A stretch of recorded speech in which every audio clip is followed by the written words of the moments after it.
Welcome to episode 4 of Fully Disclosed Podcast. I'm Brad Lewis, and today's episode features Pastor Bill Covert. And I actually want to take a moment here to give a special thank you to Pastor Covert. One of the goals that I set out for this podcast was to be upfront and honest with absolutely everybody I interview.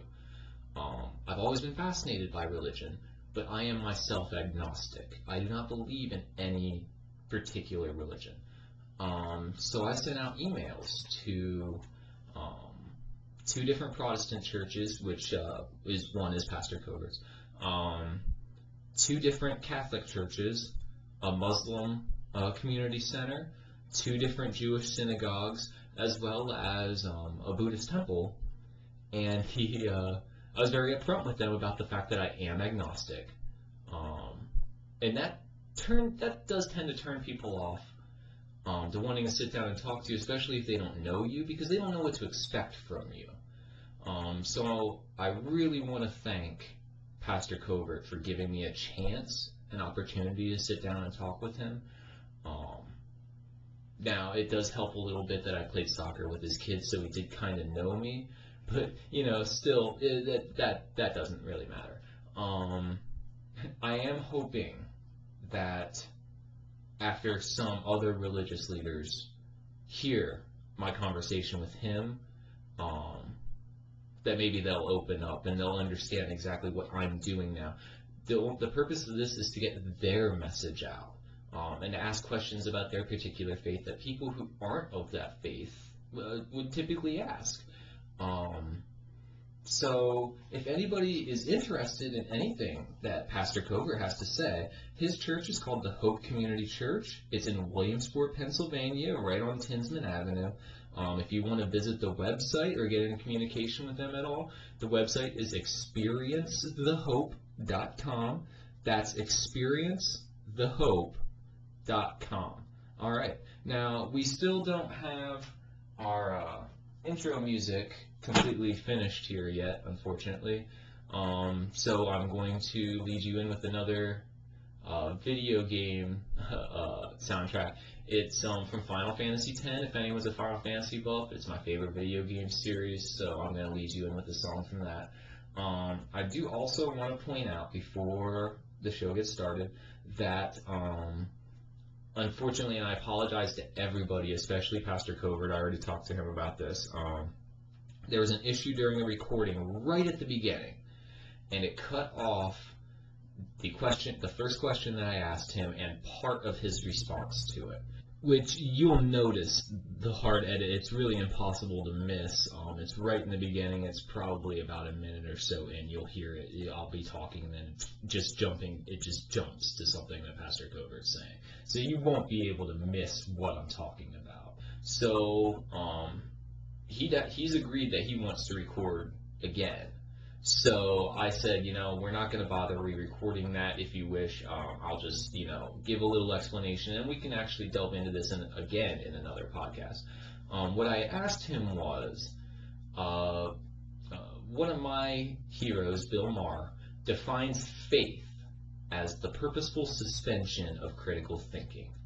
And I tended to agree more with that statement, but I asked him exactly, what does faith mean to him? Does he agree with Bill Maher?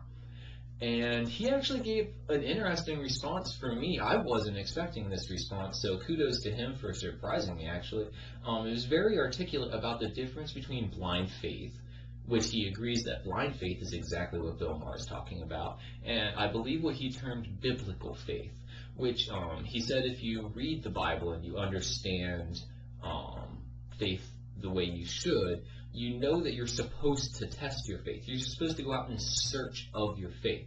You are not supposed to believe blindly because you've been told to or because you just read it in a book. You are actively supposed to be going out and finding your faith, which I found to be a very interesting response, because that leads to my mentality that religion can definitely exist on this earth without people blindly following leaders just because they're leaders of a religious institution. But that's neither here nor there. I want to get into the episode, so take it away. Have fun with episode 4 with Pastor Covert, and to everyone in the Williamsport area, be safe and have fun during the Little League World Series.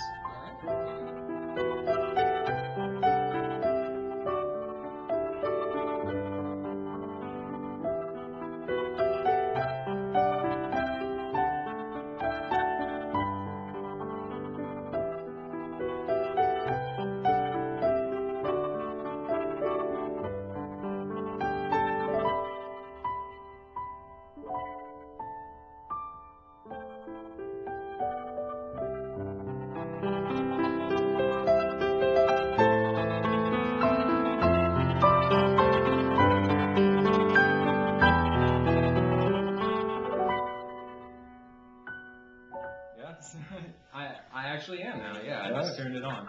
So, all right. I guess I'll start here with the first thing. The guy that I really, what you just did. Yeah, for sure. I mean, there is the blind faith idea that's out there, and I think Bill Mayer hits the nail on the head there in terms of what some people would define faith as. Yes. But biblically, when we look at it, it's not that. Okay. It's based on evidence. Not just hocus pocus. I absolutely love that. Thank you. So in your role, then it would be a very good thing. And what role would that play in your life? How would you govern your life then using your faith? Yeah, well, I've come to examine the evidence and to accept that God exists, to accept that Jesus Christ exists, to accept that He died for me and rose from the dead. And so because of that, I believe that what the Bible has to say, the Christian Bible, is true and it's words from God. And so when I read in there that I'm supposed to love people, that requires a sacrifice on my part to love people. When I read in there I'm supposed to go out and share God's love with people who don't know Him, then now I'm trying to reorient my life in a way that's what I'm doing. And, we talked earlier about me getting a job at Penn College. Well, it's not just so I can make money, although that's going to happen, but it's so that I can connect with people that I believe may need to know who God is, and that's an avenue for that to happen. So that's perfect. Is there a difference between what you say believing in the Bible and being a biblical literalist? What would that difference be, and what are you? Are you a biblical literalist, or are you a believer of the Bible? Well, maybe you could help me by defining what a biblical literalist. No, someone who believes in the Earth is only 6,400 years old because they think that the timeline of the Bible leads them to think that that's how old it is. Sure. That kind of thing. That believing it literally is true. Yeah. Well, I do definitely believe that there are areas where literally the Bible, what it says, is true. As a historical document. And just like other writings, the Bible has different genres of writing. So it has poetry, which should be interpreted differently than narrative, which should be interpreted differently than, let's say, eschatology writing, we're writing about end times where it's a lot of symbolic things.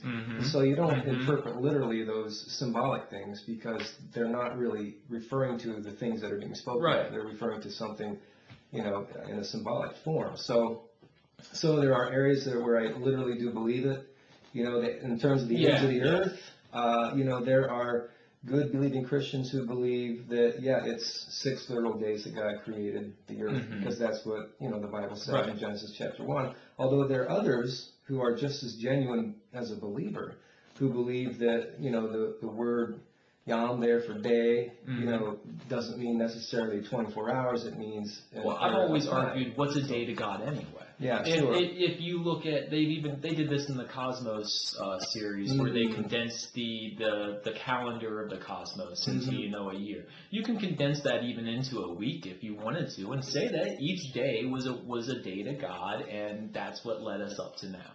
There's no reason to say that a God is limited to a 24-hour day. Sure. Yeah. But there are interpretive challenges with that as well. But I read a book by Francis Schaeffer called No Final Conflict. Yeah. And it takes a look at comparing, science to what the Bible has to say. Mm-hmm. And in areas there does seem to be conflict for sure. In other areas there isn't conflict.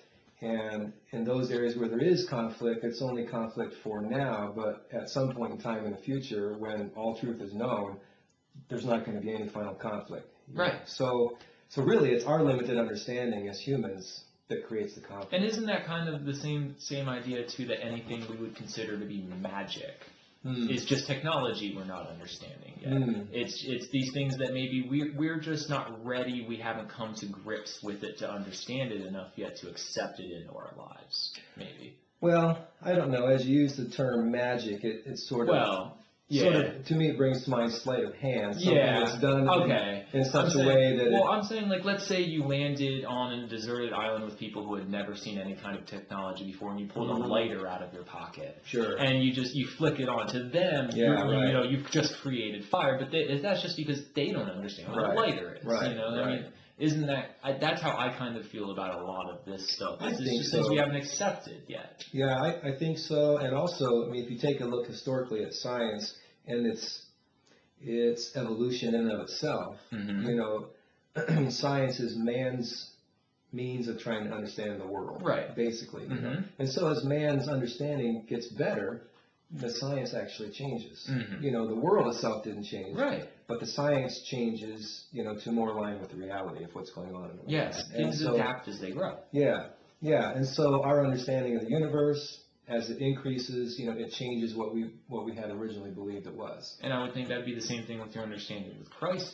Sure, it evolves and adapts as you grow, because the world today is not a world that Christ would have not wanted to be. You know what I mean? He wants people to be, doesn't he? Like, he wants people to be as good as they can, imitators of Him, in the world they're living in. So correctly, that's what we're called to do. And the basis of that is love. And so we're really just called to love people in a deep way, to move into the messy lives of people. And to love them right where they're at, and to walk through life together with them. Oh, that's a good, actually, then, getting into my next question is, the teachings of Christ versus the teachings of the Old Testament. And I know that there are a lot of things that people quote, particularly from books like Leviticus and Deuteronomy, where it's the book of the old laws. And some of them, I'm going to be honest, they are really silly. But then there are others and those are the sections that typically include things like homosexuality, that people will quote when they are, standing screaming at people's funerals and stuff. Sure. But I think... But didn't Christ come then and supersede all of those teachings? Weren't his teachings above those? Well, I don't know if supersede would be the word I'd use. What the Bible uses is the word fulfilled. He came and fulfilled the law. And basically, if you take a look at the law, there are a lot of things in the law that actually were meant to be pictures of Christ, or the Bible refers to them as shadows of Christ. Okay. So if you read about a lot of the feasts in the Old Testament, they were pointing to an element of Christ. If you take a look at the sacrificial system, the fact that they sacrificed animals and drained out the blood, all of that was a picture of what the Messiah would come and do, and that was to give his life as a sacrifice and a ransom in lieu of all people dying. He took their place, so to speak. And so, there are a lot of pictures in the Old Testament that all were referring to and pointing to Christ. And many believe, and I do as well, that God gave those laws and those feasts and those other things as instructional pictures to prepare them for the time when the Messiah came. And so he came to fulfill the law, not to abolish it. He says even himself, I didn't come to abolish the law, but to fulfill the law. And so, that's really what he came to as the end of the law, if you will, as a fulfillment of it. And so his teachings, interestingly enough, they don't necessarily contradict the law. In particular, if you look at the moral code of the law, do not murder, do not steal, do not commit adultery, all those kinds of things. Like the Ten Commandments. Yeah, those were always rooted in love.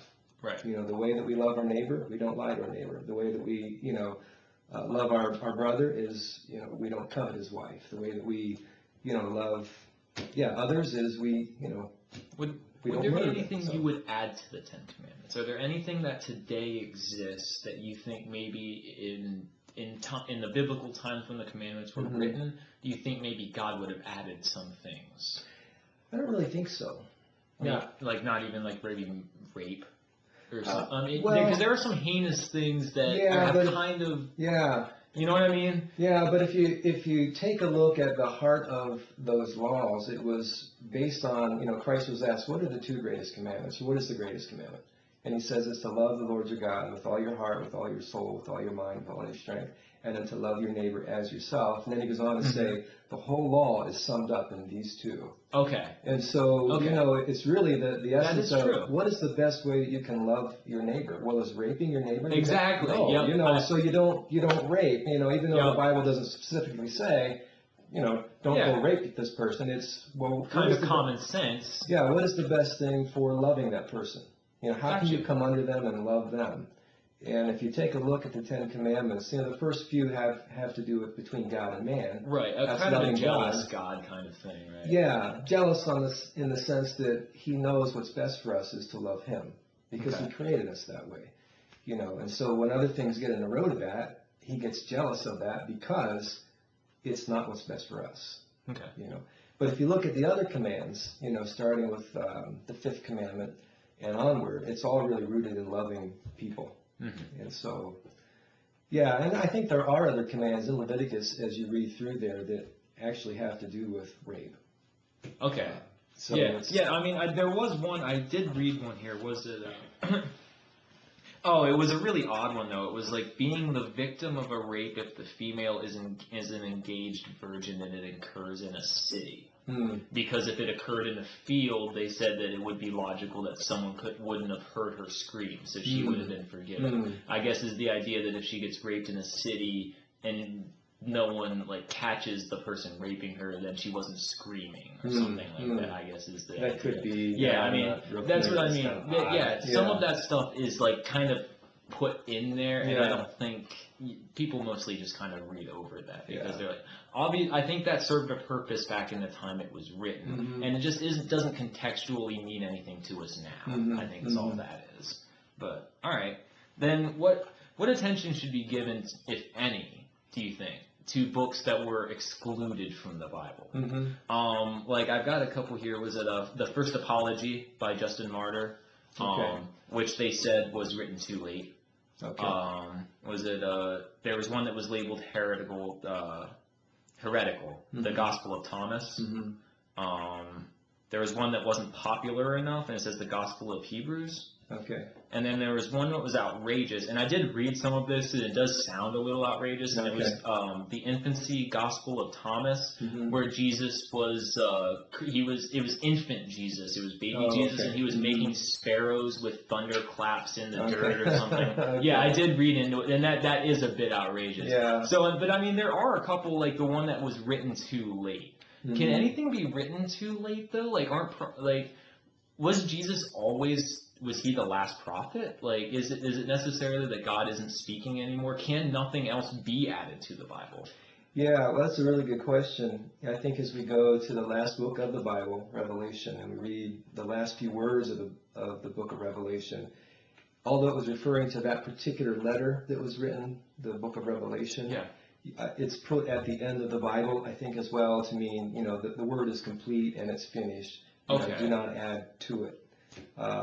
And so, the Bible is called the canon. That's kind of a theological term, and we say that the canon is closed, meaning, God is not adding to his word anymore. That doesn't mean that God isn't directing, but I do know there are other Bibles too that have books that are included other than the canon, but still exclude other books as well. And I think that exists a lot more in Mormonism. Things like that, where they bring some books back in, but leave some of a lot of and the Catholic Bible, has the Apocrypha in it. Yes. Books that we would say really shouldn't be there. The letters is what they are, isn't it? Yeah, and what we have decided, not we, I mean, I think as you take a look... Was it Constantine, I think, was... Well, there was Nicene Treaty or something like that, where there was a group that got together and decided these are the books, the council. But even prior to that, the books that we see in the Bible were already adopted and accepted as word from God, God's word. Okay. The council just basically affirmed, these are the books, and these other ones are heretical. And the way that they decided, as best as I understand, was the book written by, someone that either had direct contact with Jesus for the New Testament, or was under someone who had direct contact, with Jesus. So they had to at least be secondhand. Yeah, at least be secondhand. So we see books like that, like the book of Mark. Okay. In the New Testament, the Gospel of Mark. Many understand Mark to be like a disciple of Peter, so he was kind of under Peter. And then we see, the letters of 1st and 2nd Peter, and Peter was directly related to Jesus in terms of his contact. And so, all of the books in the New Testament were either written by what we call an apostle, or somebody that was directly under the apostle. Okay. And all the books in the Old Testament were written by, what were accepted as prophets in the Old Testament. And anything written by someone that wasn't a prophet, it didn't necessarily mean that it was all false and garbage. It just meant it wasn't accepted as authoritative word from God. Okay. But it could have some validity in terms of historical information and that kind of thing, like 1st and 2nd Maccabees. They have acceptable historical information in them, but we don't accept those as God's spoken word to man like we do the other. We accept that as man's historical account of an action that may have included God. Right. Yeah. Okay. Yeah. What about books that have been excluded? Because there's a number of them. Sure. Who refer to Jesus as being married. Mm-hmm. Is there any credence to that at all, do you think? Well, not that I am aware of. Would it be anything bad to your faith to find out that he was? I don't think so. I mean, the only thing you would bring into question is, how could he have invested so much time into these 12 guys and excluded his wife or any kids that he had, that kind of thing. And there were women that also were with those group of men, that served their needs and those kinds of things. Yeah, besides Mary and the other women that were there. And so, they did have women that kind of tended to their needs and things as far as we can understand and even read in the Bible. Yeah. And there would be nothing to say that, nothing that would diminish, Jesus if he were married, but there's no evidence to support that he was married. And so, I'm trying to think through that. I can't really think of anything, because the other guys were married. I mean, these are all things too that because they're in a couple of these books that have been excluded, it leads to the things like the Da Vinci Code, where they're looking for the bloodline of Christ. Things like that. Yeah, I mean it really would have been completely outside of his purpose for coming as well. Mm-hmm. His sole purpose in coming was to die. So he knew, being here, that's what was going to happen. He definitely knew that. Okay, because I think I have had some varying opinions when I've asked people sometimes. Yeah, well, it's recorded. I mean, if you believe what the Bible has to say in terms of the recorded accounts, he actually warned his disciples, at least 3 times. It's recorded that Christ would have to suffer. He was going to die at the hands of the Gentiles and the Jewish religious leaders, and then he would raise from the dead 3 days later. Yeah. So I mean, he knew that was coming. Well, wasn't that the story of the Messiah anyway? Didn't that already kind of preclude the idea that the Messiah was to be sacrificed? And yeah, well, it's interesting because as you read in the Old Testament, especially in the prophets, if you look at the prophet Isaiah, there are prophecies in there about the coming Messiah that looked at him as a mighty king and a warrior that would conquer. And there were prophecies in there about the Messiah where he would be a suffering servant and he would die for the sins of mankind. So I guess it does make a little bit of sense then, where almost the Muhammad would come into play, the idea of the mighty warrior conqueror for the Muslims, because maybe that's what you just said there. That's what their interpretation of it then led them to think. It could be. I know they don't think of him as a Messiah. But Yeah. I just want to point that out there that it does align a little bit then with that. Well, yeah, if you don't believe there's a second return of Christ, but he himself said he would come back. Right. And so taking a look at that now, okay, then what the Bible was referring to in the Old Testament was not two messiahs or two different people, but one person coming two different times. Gotcha. So the first time he came as the suffering servant to die. He came as the lamb. Yeah, as the lamb, the suffering servant, to die for the sins of man, to pay the penalty for man's sin debt that man owed to God. And then, he rose from the dead, ascended back into heaven, and he's waiting to come back again. And when he comes back the second time, he'll come back as the mighty king, and then that will fulfill all the other prophecies in the Old Testament. You know what? That all makes a little more sense to me now. Okay. Because I've never had it told to me exactly like that before. So that all flows a little more logically. Okay. So, yeah. Great. All right. So then, this is one of my favorite. I always consider myself to be a disciple of all major religions, really. I pick a good bit of morality out of each religion that I think really fits. And a lot of what Christ does in the Bible really does ring home with me. The suffering of the poor, the accumulation of riches, I think, is one of the, if not the largest evil. Things like that. That really rings home with me. But also the non-judgment.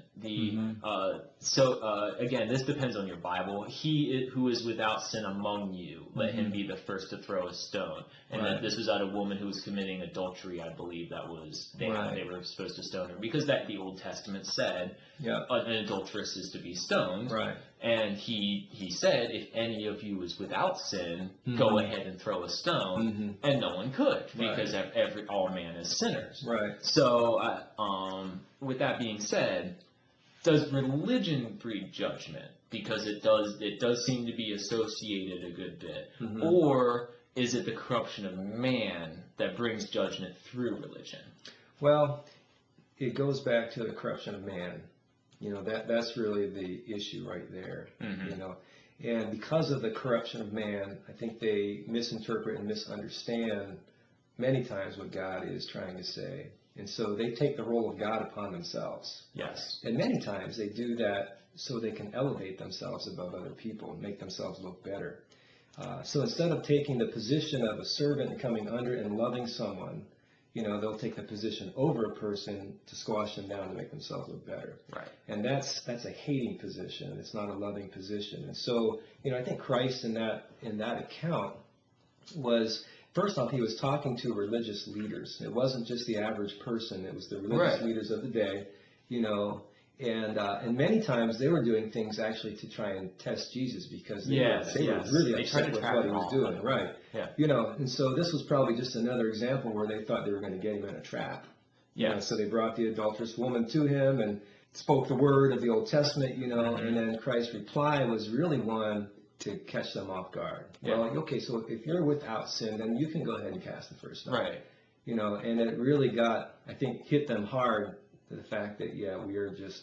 Listen, my dad told me another one where it was tax collectors who had asked him about whether they should be paying taxes or something like that. Yeah. And Christ said, whose face is on this coin? Right. And they said, it's Caesar's. He said, give unto Caesar what is Caesar's, and give unto God what is his. Yeah. And I believe that truly does mean that living in this land, you do owe that land a tax. I think he is, right there, I think he is in favor of it. Yep. And then he said, but you don't own their souls. Their souls belong to God, I think is what he was saying in that statement. Am I correct in that? Or yeah, I'd have to take a look at it to see if he's actually referring to the soul there. I think more what he's referring to was, come under submission to the authorities. Okay. Because that's what we're called to do. That's actually a way that we can demonstrate love. Come under the submission of the authorities. And we see that a couple different times throughout the New Testament. Romans 13 talks about that. 1 Peter chapter 2 talks about coming under the authorities of the government. And, as we do that and pay the taxes, it affords us an opportunity actually to continue to live lives that are, the Bible refers to them as quiet, but it allows us to continue to live life in a most way that's not invasive, so that we can continue to live out the purpose that God has put us here for. You know? So, yeah. Yeah, he didn't sound like a guy that was big in favor of like anarchy. No. He sounded like a guy that was definitely in favor of order and the role of man. Yeah, definitely. I mean, you know, the Bible even says that God has established the authorities, you know, that we are all under. Yeah. And so if we,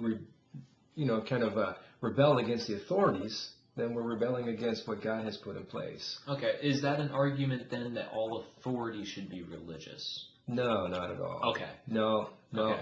No, I mean, the idea there is God is sovereign and over all things. And so the authorities that are in place are authorities that God has allowed to be there. Okay. And so, so if it is a secular system that has been set up, God allowed that secular system. He allowed it, and Okay. it's for the benefit of man. Not all secular systems are actually good. Right. You know, I mean, I think we can take a look at North Korea and say there's some really messed up stuff going on communist there. Russia. Yeah. I mean, there's a lot of great atrocities performed by people who have, I think, extreme convictions in any sense. It doesn't necessarily have to be a religion.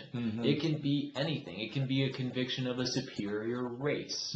Anything that you have an extreme conviction about oftentimes leads to those bad things. Yeah. Hitler was a self-professed Christian, but how can you be a Christian and slaughter the Jews like he did? It doesn't make any sense. Just can't be. You can't do that. Right. So, I mean, a lot of people would then say, well, then, like you just said, well, he's not a Christian, obviously, because he's not living that way, which leads to my next, well, it was actually going to be my last question. I'm going to move it up here because it leads right in. Sure, all right. Sure. The difference between living Christ-like and calling yourself Christian, because I do think there's a big difference. Or should there be a difference? And is there? Because that's two different questions, isn't it? Well, yeah, it is. And I think if you take a look at statistics for the United States, we'll just, I think there's, I'm not sure what the professing number of Christians is, but it's pretty high percentage. Yeah, just like 80 to 90%. It is the highest percentage. Yeah, and so, but then as you analyze lifestyle, you realize that the majority of those Christians have nothing significantly different in their lives than their non-Christian neighbors. And so the question really becomes then, well, how much of a Christian are you? Are you really following Christ?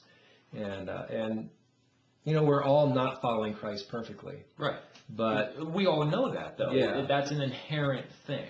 Right. But there are those who call themselves a Christian who really just have no regard for what Christ taught and have no regard for what the Bible teaches. And so it comes down to that age-old question, if you believed in Jesus at one point in time, and accepted him and then turned away, are you still saved?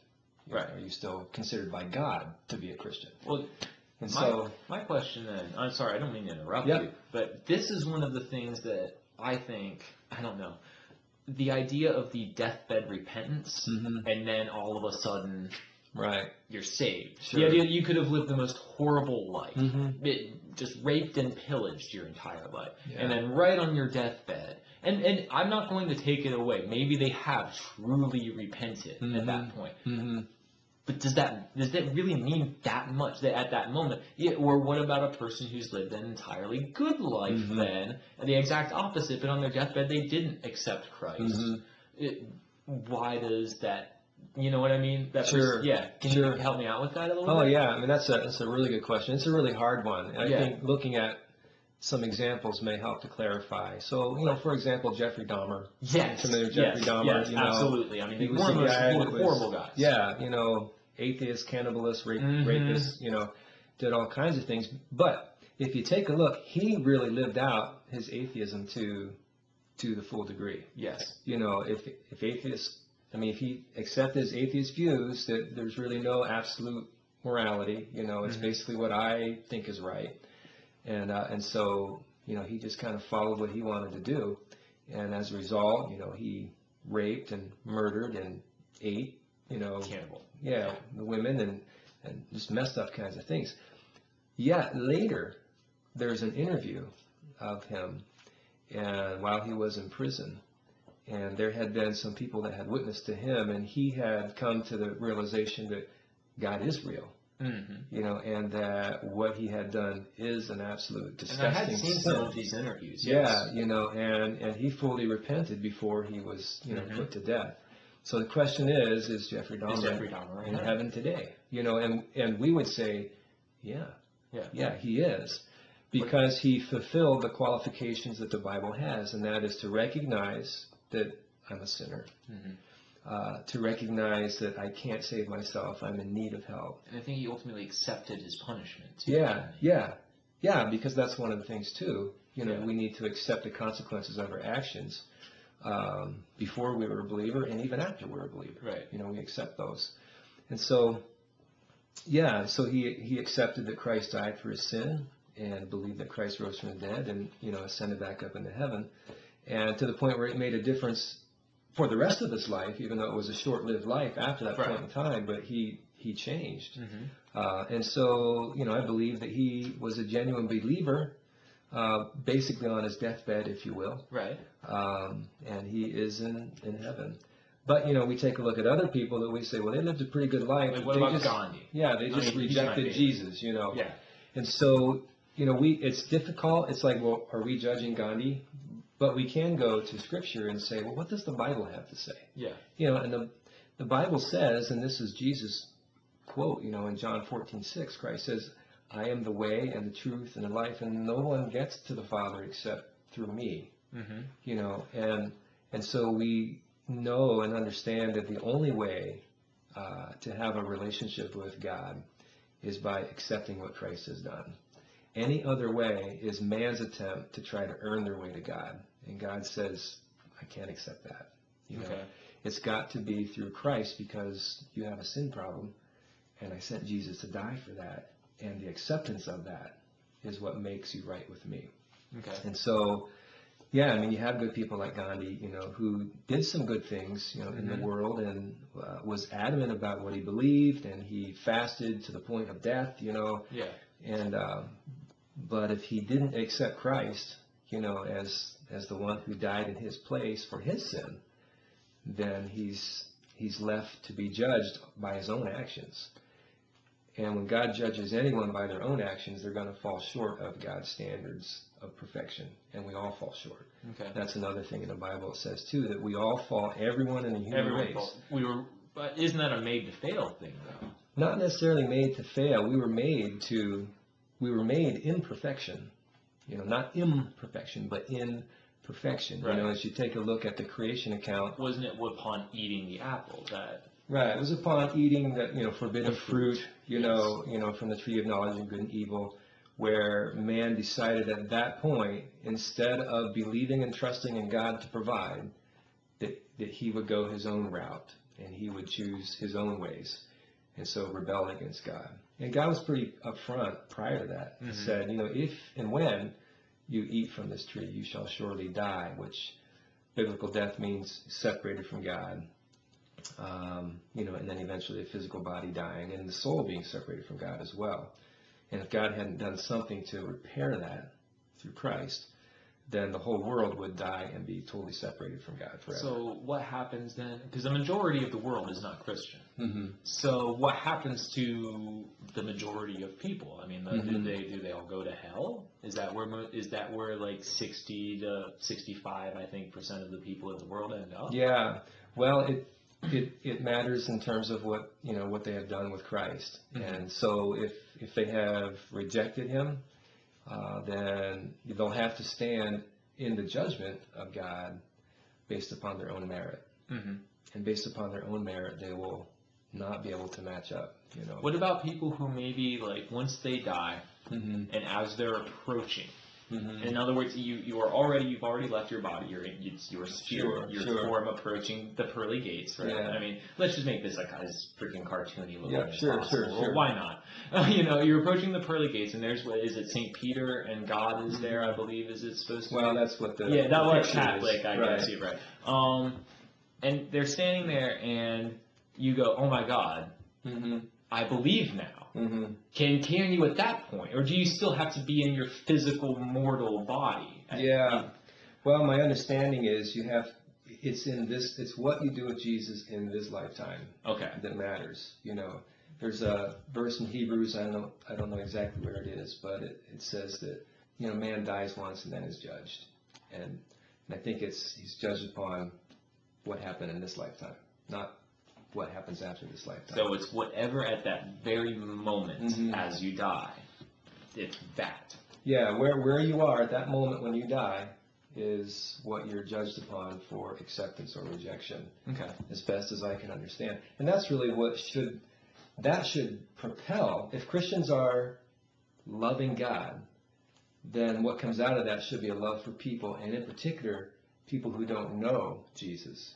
And that urgency should drive them, to be getting out and sharing with people. But you see, mostly, and in our culture especially, there's just this relaxation that most Christians are living in. They don't really have a concern for lost people. Yes. And so that's a concern. Well, as a matter of fact, I think what I see as the biggest motivators in a lot of Christian sectors today are extremist motivators, like people who get angry about immigration, which makes absolutely no sense, because I know in the Bible it specifically says to love the foreigner. I know that one for a fact. Yeah, right. So I mean, there's no way that people can be angry about immigration concerns and things like that. And it really becomes the only people that are speaking up are the people that are yelling the loudest. Yeah, right. yeah. And that just, I think that you're right. I think it's the pacifist, because I do think Jesus was a fairly pacifist guy, but so it is the pacifist mentality of most Christians that they just kind of they're a little bit lazy, I think, more comfortable. Like they just kind of sit back and go, well, they're allowed to profess that. Yeah. But they don't speak up either.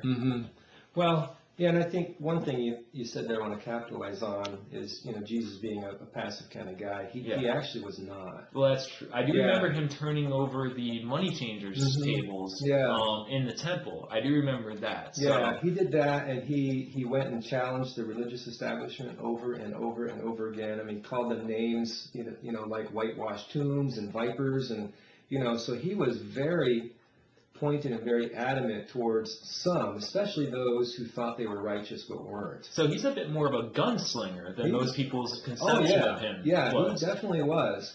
And even with his own band followers, there was one time that Peter rebuked Jesus because Jesus just got done telling them, I'm going to die soon. And Peter was like, no, Lord, you're not going to die soon. Stop talking that way. Oh, right. I do remember that. Yeah. Jesus was like, hey, you have the things of Satan in mind. It actually says, get away from me, Satan, because you don't have the things of the world in mind. So he corrected, but he always did it in love, not as a condemnation sense, but in a loving sense. And so the religious leaders needed hard words because of their hard hearts. The actual sinners, if you take a look at his interactions with them, he's very gentle, like the adulterous woman, or the woman at the well in John chapter 4. Very gentle with her, and getting her to recognize, wow, she needs to be saved, and then he puts himself out there as the one who is the Savior, and so he's very gentle with her. He was very gentle with that adulterous woman that's being accused by the religious leaders. And so when you take a look at his life, he was what he needed to be for the situation he was in. Right. If he needed to be hard and stern and pointed, he was. If he needed to be soft and gentle and compassionate, he was. But it was always driven by his love for all people. I gotta say, I mean, I know you're not Catholic, but I gotta say, for me, Pope Francis, I think, has been doing particularly well. I've really liked the things that have been coming out of the Vatican recently from him. I think it's a bit more what I envisioned the church to be doing. Is what he's doing. Let's feed the hungry. Let's clothe the people who don't have clothes. Let's take care of people. This is what Christ did. Instead of you washing my feet, I will wash yours. Right. That idea, I'm absolutely loving it. I don't know what your opinion on that. Yeah, I mean, I haven't followed all of the things that he's been doing, but but it does seem as though there is a much more love approach to people rather than, condemnation. And I know he just saved that woman from the Sudan. That there was do you hear about that story? No. There was a Christian woman in the Sudan that professed openly to being Christian. I think it was the Sudan, I'm pretty sure. That in that area, Christians are being persecuted and murdered and killed. Right. And she openly professed to it, but she was pregnant. So they put her on trial. I did hear that part, but I didn't hear about Pope Francis. Yeah, they put her on trial. Okay. And essentially they found her guilty, but because she was pregnant, they said, all right, you will be allowed to live, because the punishment for this is death. You will be allowed to live until the child is, I think, 2. Okay. To rear the child to that age. And then he'll be raised in a Muslim community, and you will be killed. It ended up, she appealed, and during the appeals, they released her from prison. Okay. So she tried to escape, and they caught her at the border trying to falsify documents and brought her back in. And then she finally did get back out, and when she got out, Italy took her in and brought her to the Vatican because Pope Francis wanted her brought there to be sheltered because he wanted to kind of basically give her asylum. Sure. Yeah. That's awesome. Yeah. I absolutely love that. Yeah. I mean, that's good work. Yeah. I think. It is, and it's good for him to set the example as a leader in the church, but the rest of us then need to look at that and say, okay, that's right. this is what we're supposed to be doing. We're supposed to be loving. So now when we see this, we need to step up and follow as well. Right. Yeah. We need to hear that call. Yeah, we need to hear that call. We need to heed the call.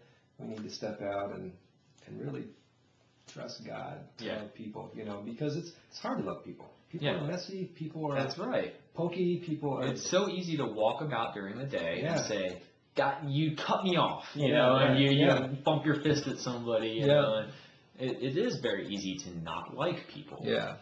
Yeah. All right. Now I know you because I went to Loyal Sock High School, but I never got to have you as a teacher. Okay. You retired. You retired my junior year. I took physics my senior. Oh, I apologize for that. Yes, you very well should. But as a former physics teacher, I find this subject, I think, is going to get a lot of interesting responses. And throughout history, and even still currently, there's definitely an association of religion and science not getting along, not playing well together. Sure. And why do you think that is, first of all? Or is that maybe a misconception? Is it maybe that we only hear about the times when they don't play well together and not the times that they do? And should that change for religion and science to move forward together? Yeah. Well, I definitely think historically you can see, like the Inquisition, was definitely against science, especially the fact that, the Earth wasn't the center of the universe, and even Galileo was affected by that. So I think historically the church has had a pretty bad relationship with science and scientists. But a lot of that, I think, was the church's ignorance. Yes. And so, and they thought they knew things that they didn't know. Wouldn't it be pious? Pious would be good. Yeah. But I think that's something the church needs to own, and just call for what it was. We made a mistake. We screwed up. That's not the way it should be. Right. But even, today in our culture, there is still, this fight of religion and science. Yeah. And some of that, I think some of that is necessary in the sense that science is, trying to purport that there is no God, right, and that things came about on their own without a cause, and the idea of randomness. Yeah, the idea of randomness, the idea of really, if you take a look at what's going on, secular humanism in its own right is a religion. Yes, because I agree. Atheism in itself is a church. Yeah, it's trying to define where things came from, why they are the way they are, and how to improve those things for the future. I absolutely agree. And if you take a look at faith and religion, that's really what where did all things come from? How did they get to where they are today? And how do we move forward from here? And so, if you ask someone like Richard Dawkins, that question. Right. He would deny that that's the case, but that really is the case. Well, and those are closed-minded people. There are closed-minded people that you would say, like the people who would persecute Galileo. Mm-hmm. They were very closed-minded. Mm-hmm. As is Richard Dawkins closed-minded to the idea that maybe it was random, but random doesn't necessarily mean to be without purpose. Yeah, well, and random too is man's understanding of what's going on. Right. This is our best way of describing something that in mathematical terms we can't comprehend because the figures are astronomical. Mm-hmm. You're talking, things to the 10 to the 64th power, right. Numbers that are so large that we don't know what to do with them. Mm-hmm. So we just say random. Mm-hmm. Yeah. And so I think for those scientists who subscribe to evolution, and that there is no God and everything came about somehow by its own cause, I think there is a fight and a battle that should be there.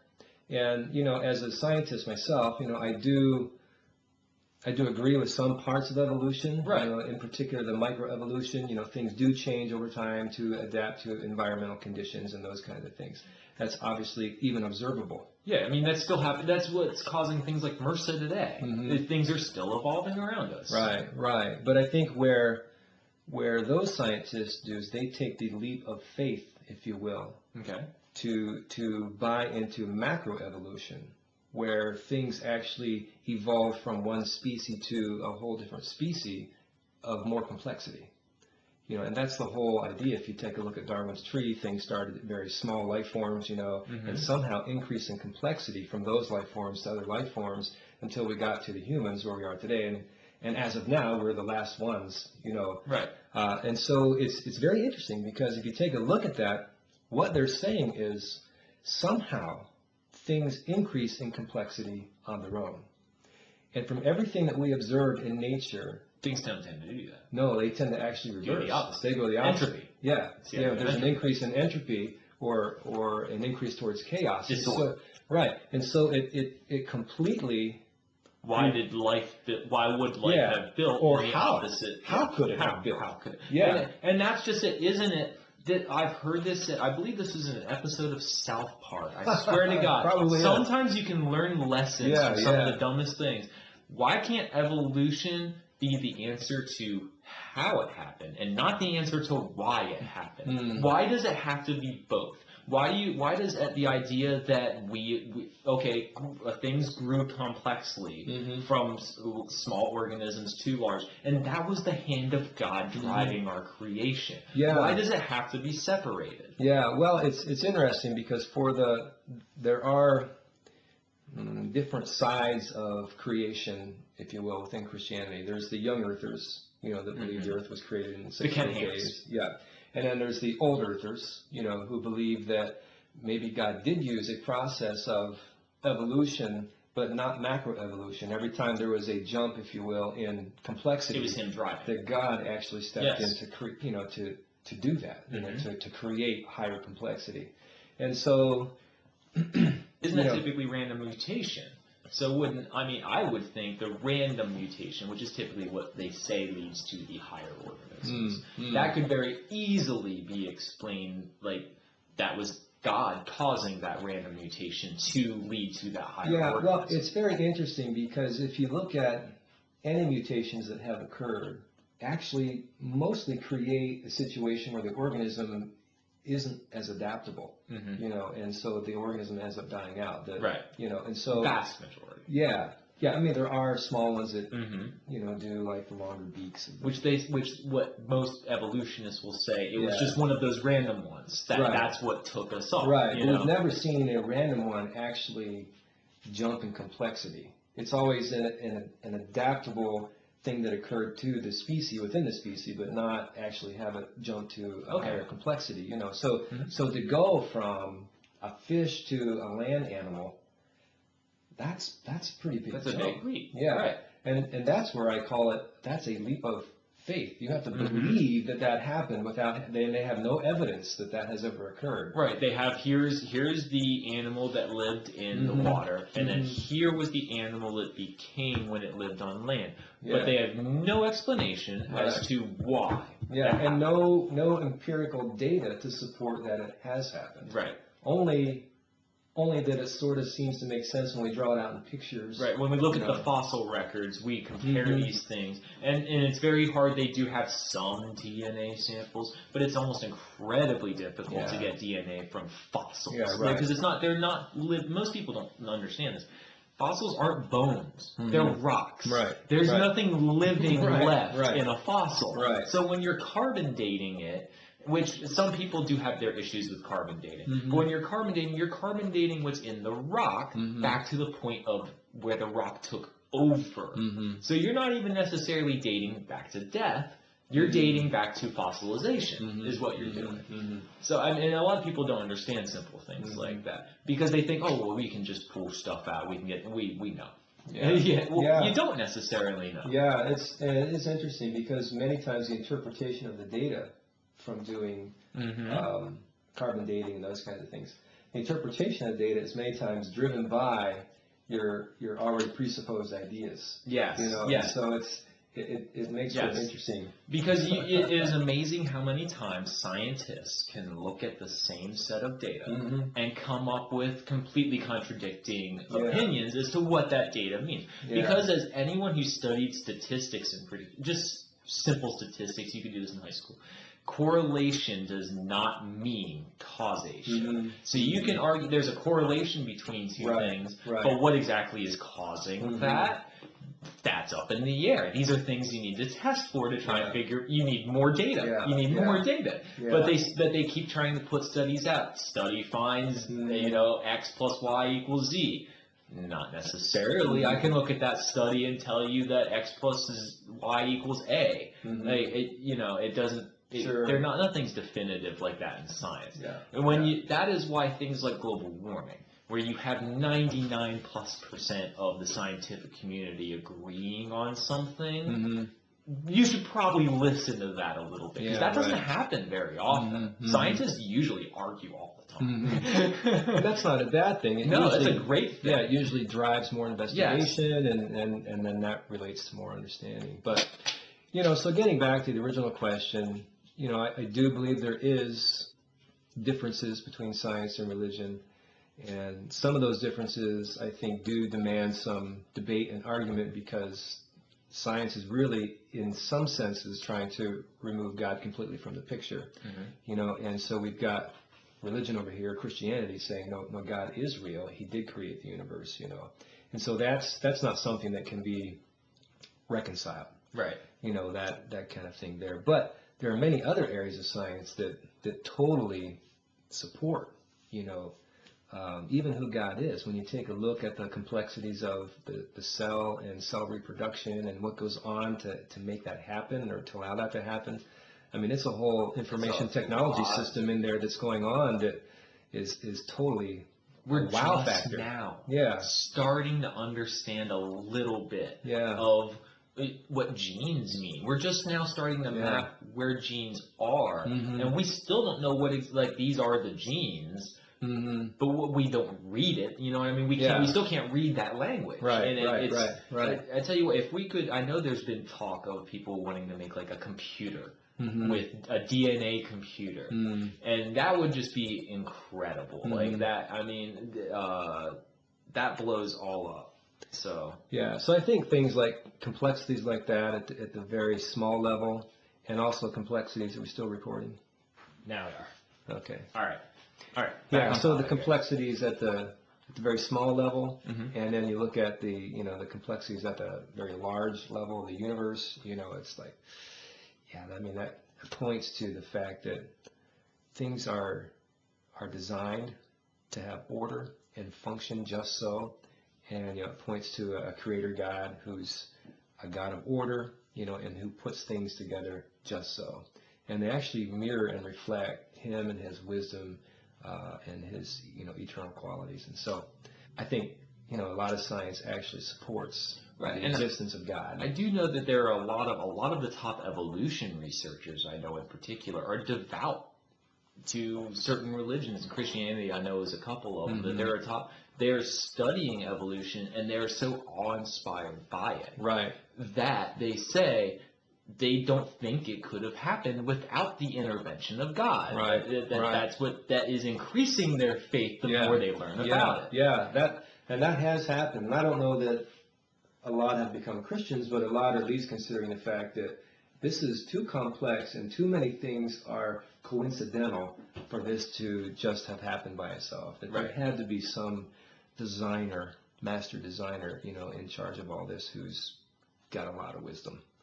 Okay. So I see a lot of harmony between who the Bible, or what the Bible says, who God is, and what we see, in nature. So. Well, good. Yeah. Well, we're almost right at the hour mark.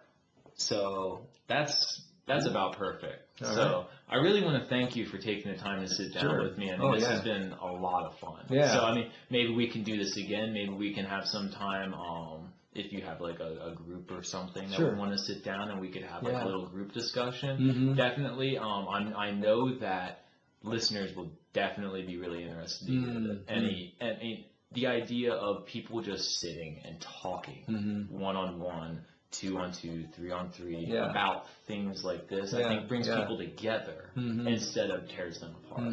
So, and I think too that there's more openness in our culture in this day and age of spiritual things than let's say 20, 30 years ago. Absolutely. People are much more open-minded. Yeah, I think so. So, all right. Thank you.